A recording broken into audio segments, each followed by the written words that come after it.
Les canals des deux mers. Vraiment, mon cousin, voilà une merveilleuse aventure.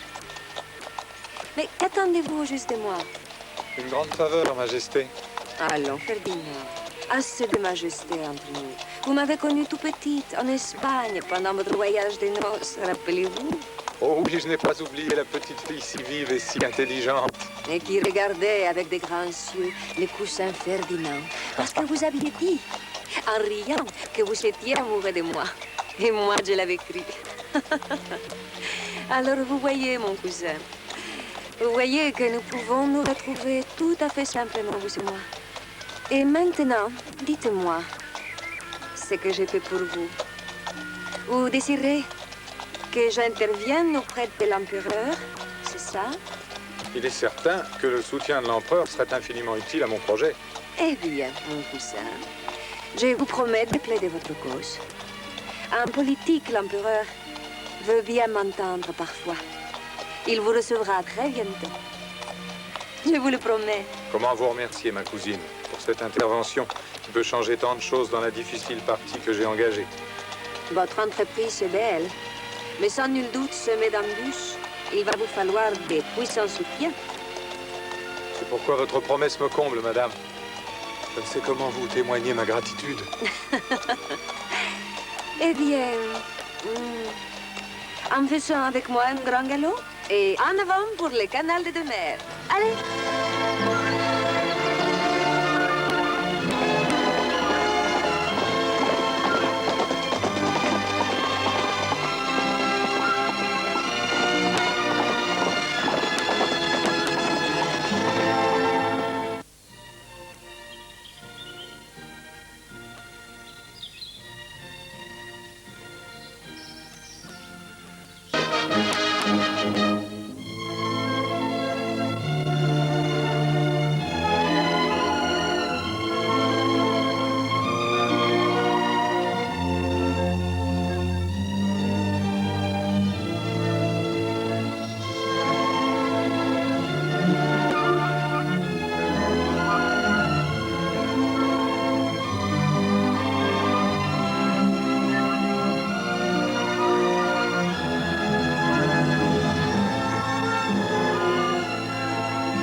Monsieur Ferdinand de Lesseps.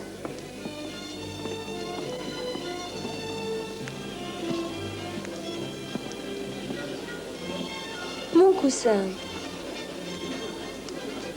Votre Majesté, je suis bien heureux de vous revoir. L'empereur.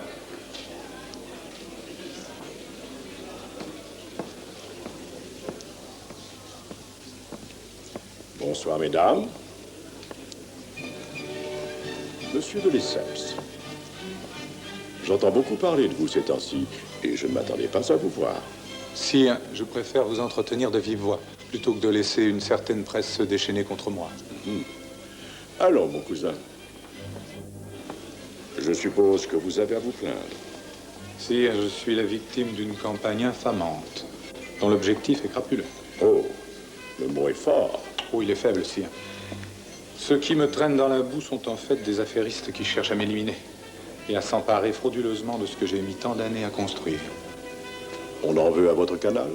À notre canal, sire. Je sais quelqu'un de votre entourage qui aimerait se l'approprier.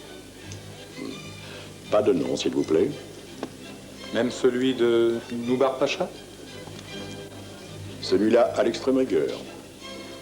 Que lui approchez-vous? Je l'accuse de faux et usage de faux, et d'avoir fait circuler à Paris des documents falsifiés sur la gestion de la compagnie, pour affoler les actionnaires. Je l'assignerai en justice. Qu'attendez-vous de moi, monsieur de Lesseps? Aide et protection contre l'alliance de l'Angleterre et de la haute finance, qui se sont coalisés pour me perdre. Soyez plus précis. Que me demandez-vous exactement? D'arbitrer vous-même le conflit, sire, Soit. Mais pas avant que vous ayez rencontré le duc de Morny. Sa Majesté vient de prononcer le nom qu'elle ne voulait pas entendre. Monsieur, c'est assez. Rencontrez Morny et tâchez de vous entendre avec lui. En cas d'échec, je trancherai.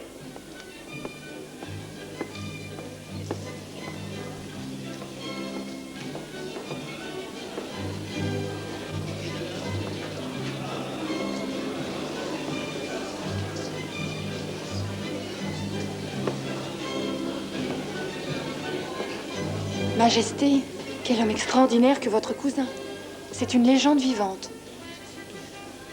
Ma chère Hélène, il ne tient qu'à vous de les rencontrer. Voulez-vous que je vous présente? Majesté, il m'en impose tellement que je vais en rougir de confusion. Ça ne serait pas fait pour lui déplaire. Vous paraissez bien sombre, mon cousin. Majesté, je n'ai pas matière à me réjouir. Détrompez-vous. Il y a là une ravissante personne qui devrait dissiper votre tourment. Mademoiselle Louise-Hélène Otard de Bragard, Monsieur de Lesseps. Très heureux de faire votre connaissance, mademoiselle. Ah, les quadrilles de Lancier. Mon cousin, savez-vous que Mademoiselle de Bragard est une merveilleuse danseuse? Je n'en doute pas. Ce n'est plus de mon âge, excusez-moi. Vous ferez sûrement un autre heureux, mademoiselle. Quel dommage. J'aurais tellement aimé que ce soit vous qui me fassiez tourner la tête. Que cela ne tienne.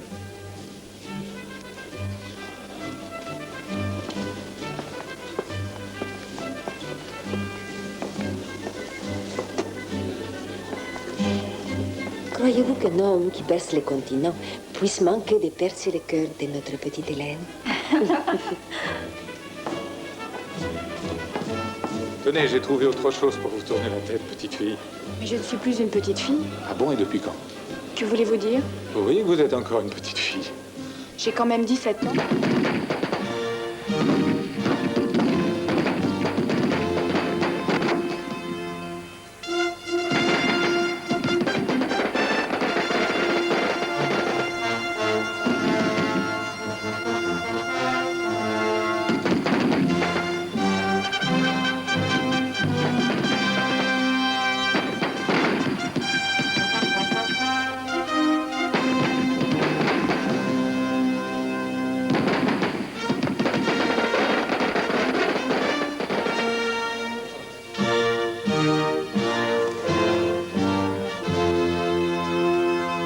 Demain sera inauguré officiellement le canal de Suez. En ce 16 novembre 1869, l'Orient va se trouver relié à l'Occident par la magie de votre œuvre, Monsieur de Lesseps.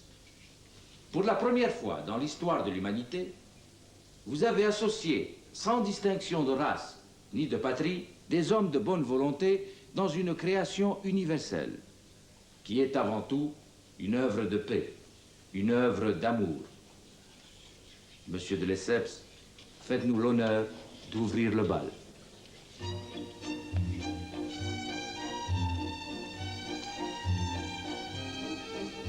Mademoiselle de Bragard, me ferez-vous l'honneur de m'accorder cette danse? Tiens, je croyais que ce n'était plus de votre âge. Grâce à vous, j'ai rajeuni.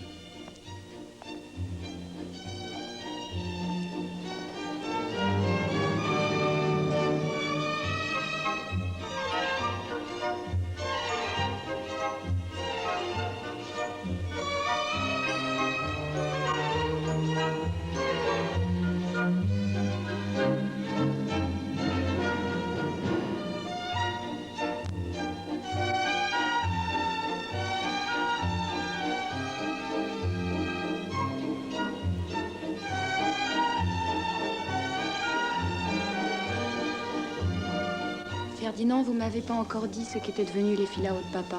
Ils ont grandi comme mon amour pour vous, belle Hélène. Et ils occupent ma maison d'Ismaélia comme vous occupez mon cœur.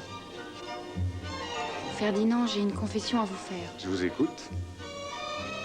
Je croyais être amoureuse de l'homme de Suez. Et alors? Mais c'est l'homme tout court qui a eu raison de moi. Ah, je vais vous dire, ça vaut bien mieux pour nous deux. Oui, messieurs, je vous confirme, c'est l'impératrice qui descendra la première le canal de Suez, à bord du navire impérial